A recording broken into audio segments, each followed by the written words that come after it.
more people could have died in the past week in Fasher, and this is without hyperbole, than died in the past 2 years in Gaza. What is the demand, Nathaniel? Donald Trump, let's say, calls you up today and says, hey, I'm trying to win a Nobel Prize. How do I stop what's happening in Sudan? What would you tell him to do? Call Abu Dhabi, call Mohammed bin Zayed. If he doesn't stop, then there's going to be U.S. sanctions. We will no longer be able to have Americans buy duty-free at Terminal 1 at Dubai. This is a civil war. It's not like the Sudanese army are saints. They are two sides of the same coin, and both of these groups have waged a war against the people of Sudan fundamentally. Genocide is the foundation of the RSF, and that is exactly what we're seeing play out in real time. We're seeing a level of proliferation of bodies and body piles from space that's unlike anything I've ever seen in 15 years of satellite imagery analysis.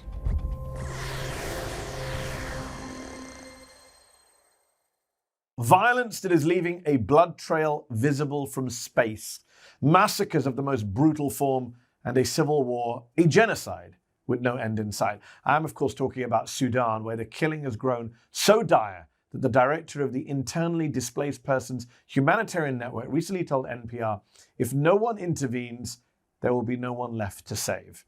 Now, it is important to note that the situation in Sudan has been dire for a while, not just recently. In September, we covered the violence there with two experts on the country, one of whom told us that women fleeing the violence in Darfur would pull their children off their backs, only to discover they had already died.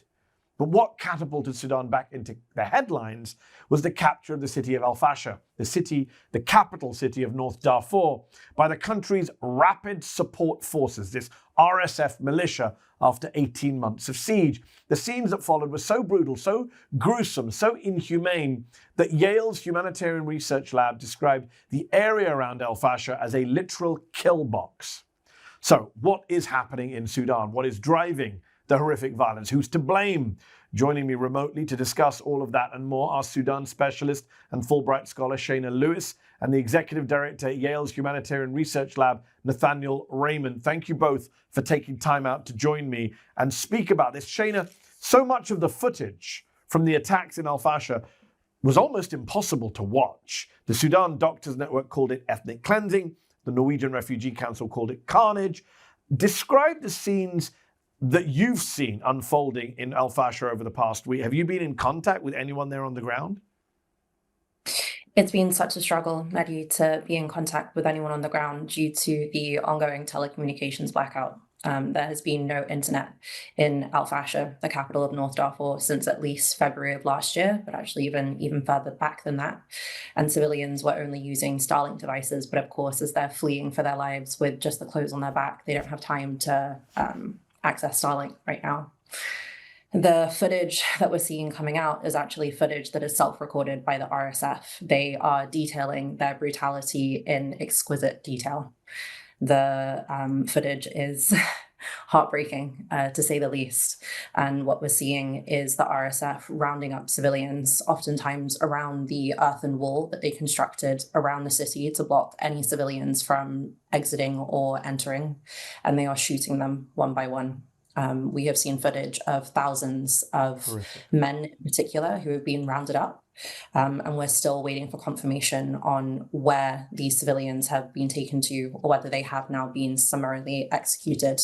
As Nadi will detail, I'm sure, we've also seen the RSF going door to door in certain neighborhoods in Fasher and killing anyone that they find. So when we talk about this being an act of genocide, that is exactly what it is. This is a systematic targeting of the civilian population of particular ethnic groups in and around Fasher. And before I go to Nathaniel, Shayna, just remind us, what are the ethnic groups involved here?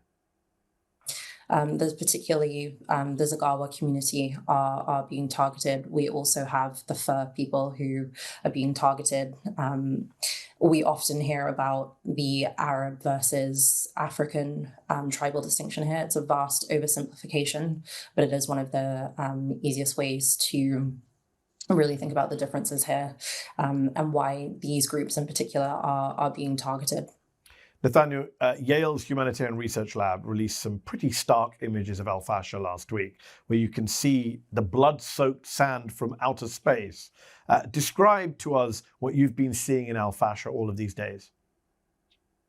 What we're seeing in Fasher is what happens when you literally take 250,000 people, trap them inside a wall, and then put in with them a bunch of guys with submachine guns who have been trying for 20 years to kill all of them.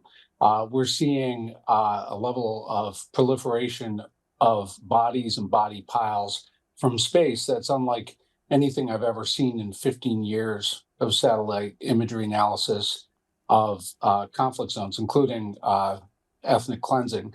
And so they're killing everyone that moves. And that's consistent with the video footage we have on the ground. The blood trails are starting to fade. And what we're really focused in on now is the appearance, in some cases, of flatbed trucks. In the past few hours, we think we're entering the body disposal phase, where they're going to start moving the corpses around. And really, for us, that's the most critical time to catch evidence of them attempting to cover up their crimes. Democracy is on life support, and the mainstream media is complicit. It's shutting down the kind of free debate and discussion we need right now. Big media outlets cover up and skew important stories, which is why I've been losing sleep to bring you unfiltered news here at Zeteo, but I can't be everywhere at once. Ground News is a platform that gathers thousands of stories and organizes them for you with the context that matters. Ground News uses patented technology to bring you their blind spot feature, which surveys the media landscape to figure out which stories are receiving little to no coverage on either side of the political spectrum. Click on the blind spot tab and you'll find this story, for instance, about the latest ICE crackdowns. Compare the way it's being framed in each headline.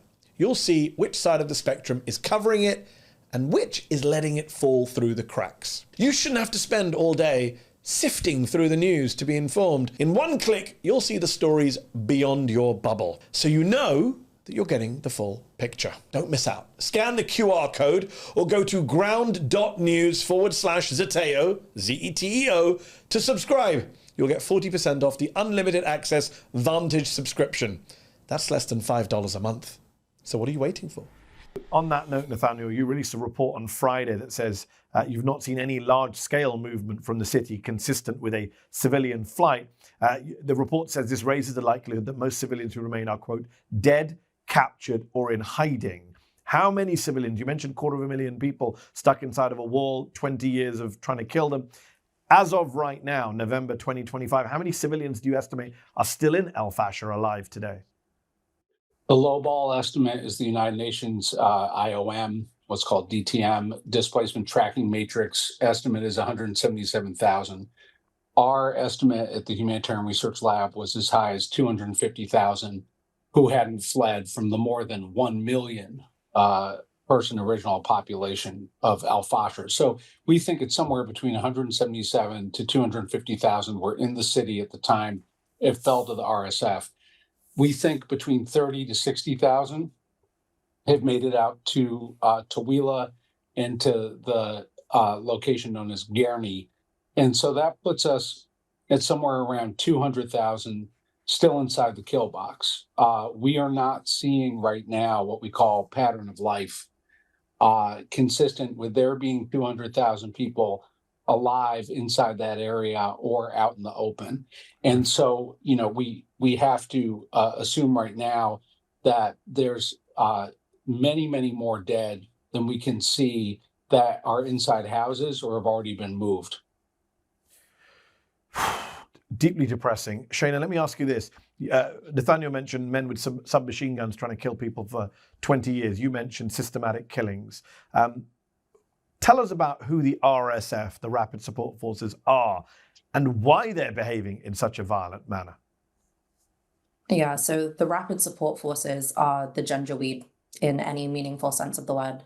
The Janjaweed were the group from 2003 onwards who perpetrated the Darfur genocide, but that has been a slow genocide. We had the biggest surge from 2003 to 2005 onwards, but if you speak to Darfuris, they will recount to you that the genocide has been ongoing since 2003. When the Sudanese Armed Forces created the Janjaweed, when Omar al-Bashir created the Janjaweed, it was because the Sudanese army did not have the territorial power to be able to deploy forces on the ground in Darfur. So they created the Janjaweed / the RSF as their killing machine. And what we're seeing now is the continuation of their modus operandi. Genocide is the foundation of the RSF, and that is exactly what we're seeing play out in real time. And it's also due to the lack of accountability for the Darfur genocide as to why we are seeing the same tactics being used today, but with even more destructive effects. Nathaniel, the RSF's leader, General Mohammed Hamdan Dagalo, said an investigation, apparently, is being launched into violations committed by his troops during the capture of Fasher. There have been reports of door-to-door clearance operations. Both of you have spoken about the intentional killings going on. Based on your research, based on reports from the ground, based on satellite imagery, how much can we say for sure this violence was systematic, planned, premeditated? 100%. High confidence, no doubt. Let's be clear here. The Humanitarian Research Lab at Yale, we warned the UN Security Council in July of 2023 that this was going to happen and that the siege would probably begin in the dry season of 23 and 24. We then briefed the UN Security Council 6 additional times in private. We were working for the US government at that time, and we sent a flash warning up to the National Security Council and the National Intelligence Council. We have produced over 60 reports, one every 9 days, about what was going to happen here for 18 months. This is simply the most exquisitely, precisely warned mass atrocity in human history. We could not have gotten more accurate. And so the issue here is not a question of intelligence or technology. It's a question of political will and people giving a damn. Yeah, I do want to come back to political will. Just in terms of the levels of violence, you've previously said that in monitoring Fasher, you and your team have seen activity that suggests mass killing on a level that can only be compared to Rwanda. We've done a lot of episodes of this show. We've done a lot of segments on what's been happening in Gaza, and people have been comparing Gaza to Rwanda and previous genocides. Are you worried, as someone who studies this stuff, who covers this stuff, who's part of a humanitarian research lab, that people are almost becoming, I wonder, Nathaniel, desensitized to talk of mass killings and mass atrocities? You've got Rwanda in the back of your head. You've got Gaza going on, and then Sudan in a similar part of the world. How does someone like you, when you're trying to invoke these kind of comparisons, is that in the back of your head? Oh, I feel like I'm banging my head against a wall of human suffering. We've gone from when I was in high school in the 90s, from never again to all the dang time is where we are now. And I think you're absolutely right, Mehdi, is that we've got a real desensitization. But worse than that is we have a sense of helplessness. People who are probably watching me and Shayna right now are throwing their hands up in real time saying, what can we do? I've used this quote so much that it's become a cliche, but Frederick Douglass said, power concedes nothing without a demand. Yeah. It's our job to create a demand around civilian protection from Gaza to Fasher. And when we stop thinking, when we stop engaging in what I call the necessary delusion that we can do something, we become complicit in what happens next. What is the demand, Nathaniel? Donald Trump, let's say, calls you up today and says, hey, I'm trying to win a Nobel Prize. How do I stop what's happening in Sudan? What would you tell him to do? Easy. Call Abu Dhabi, call Mohammed bin Zayed, and tell him that U.S. intelligence services, Defense Intelligence Agency, and the Bureau of Intelligence and Research at State have intelligence assessments that clearly show, according to the Wall Street Journal, that you've been arming the RSF, including with weapon systems identified by Yale in the intelligence community as being used in Fasher. And that if he doesn't stop, then there's going to be U.S. sanctions. We will no longer be able to have Americans buy duty-free at Terminal 1 at Dubai. That's what scares the hell out of the UAE. And the moment the United States or the United Kingdom says that, it's going to cause the UAE to jump. But up until now, they've been testing their business model, and they'll pause, and they realize that there's been no consequences. They don't think that's going to change. There's been a lot of reporting, of course, that the US government is turning a blind eye to this because they want the Abraham Accords to stay in place. They want the UAE still allied with Israel. Shayna, Sudan's permanent representative at the UN Security Council, said in an address last week, there is no civil war in Sudan, but a war of aggression launched by the United Arab Emirates. The UAE would say, A, they deny arming the RSF, which, as Nathaniel says, is obviously BS based on the evidence we have. But even if they are arming the RSF, isn't that too simplistic, they might say? This is a civil war. It's not like the Sudanese army are saints.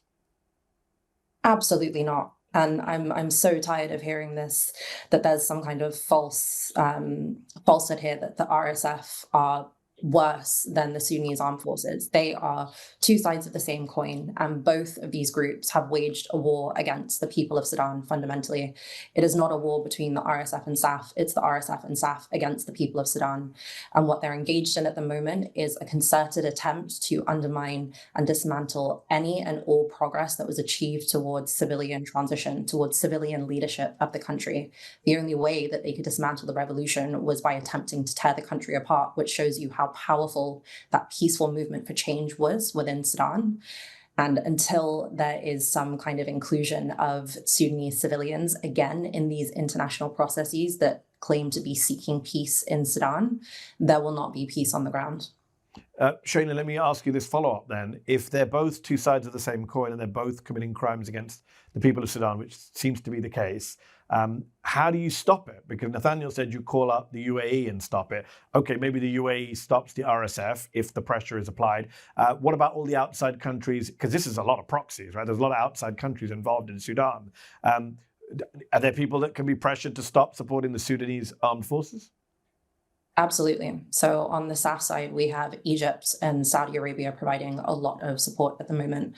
It's not just the UAE that needs to stop the external support. It is all of the external backers, all of the countries that are currently prioritizing profiteering over the minerals, particularly the gold trade in Sudan, over the lives of Sudanese civilians. It's much more than just the UAE. But as Nadia mentioned, the UAE has the most influence over the RSF and are only really susceptible to that reputational damage that they just aren't feeling at the moment. And this moment today is the most public outcry we have seen over Sudan since the beginning of the war. And we're hoping that this is actually an epochal shift now, where there is this momentum building around the need to totally boycott the UAE. Nathaniel, just going back to what you said about easy solutions and putting pressure on America, putting pressure on the UAE. In January, U.S. Senator Chris Van Hollen, a Democrat from Maryland, Representative Sarah Jacobs, a Democrat from California, they announced back in January that the UAE was supporting the RSF based on what they had seen.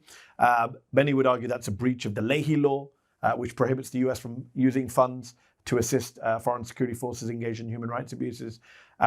From your perspective at Yale, as an expert following this stuff, have you seen a shift in the US political or media class? But let's put Trump to one side. But elsewhere, Shayna mentions this is a moment of outcry we're seeing for all the worst reasons. But are you seeing some kind of shift from where you're sitting as an expert? Yes, and not only as an expert, but someone who is leading a team inside the government up until the winter and spring of 2024 when we left in protest and did not renew our contract with the State Department under Biden because of the lack of seriousness about Fasher and the situation in Darfur. So I've been directly involved in supporting things like the Jeddah process, which was the first negotiation. I can tell you we're at a point now that I didn't think we were going to be at, where you have a joint statement from the Senate in the past few days of senators of both parties talking openly about the UAE support. And I think we really have to thank Robbie Gramer and the incredible team at Wall Street Journal for their reporting last Monday about the intelligence assessment. So we're in a different world right now, but it may be too little too late because, okay, people are beginning to say the right things, but we have, more people could have died in the past week in Al-Fasher, and this is without hyperbole, than died in the past 2 years in Gaza. In terms of civilian casualties, I would not be surprised if we end up above that. And so it's great people are saying the right things now, but this was entirely preventable. Just to be clear, you mentioned that you quit the Biden administration in 2024. I just want to be clear here. Your position is that Presidents Trump and Biden equally failed the people of Sudan. Equally, yes. And we were on the inside in the Biden administration, and I'll tell you, we were screaming, we were breaking glass and pulling the fire alarm as early as July 2023. And then in October of 2024, you have Joe Biden in the Oval Office shaking hands with Mohammed bin Zayed for the inking of a MDP, a major defense partnership, which the United States only has with one other country, which is India. And so that right there was a slap in the face.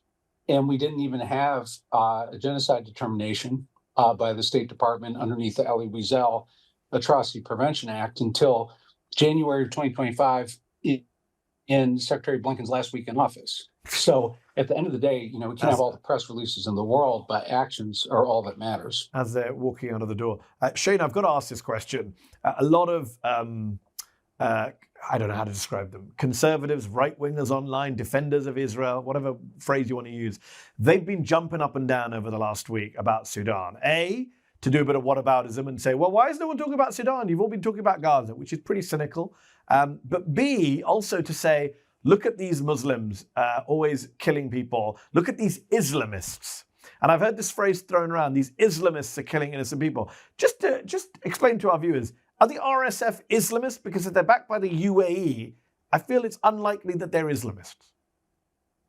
No, I definitely don't think it's accurate to frame the RSF as the Islamists here. The Islamists are the Sudanese Armed Forces. The Islamists were the former regime in Sudan under Omar al-Bashir, who were banned after the fall of the dictatorship and have now re-emerged. I was in Sudan in June, just after the Sudanese Armed Forces recaptured the capital. And one of my biggest takeaways from that trip was that the dictatorship is back in any meaningful sense of the word. The former Islamists are back in control of almost all government positions in the center and the east of the country. So no, it's not accurate to frame the RSF as the Islamists. So my last question to you, Shayna, then is just to try and make sense of what we've been hearing from both of you. Fascinating discussion. Appreciate both of you with your insights. But if you've got the UAE backing the RSF, which is committing acts of systematic killing, genocide in Fasher, and then as you've pointed out, you've got the Sudanese Armed Forces, which has its own legacy of killing and extremism, and it's backed by Egypt and Saudi Arabia and others.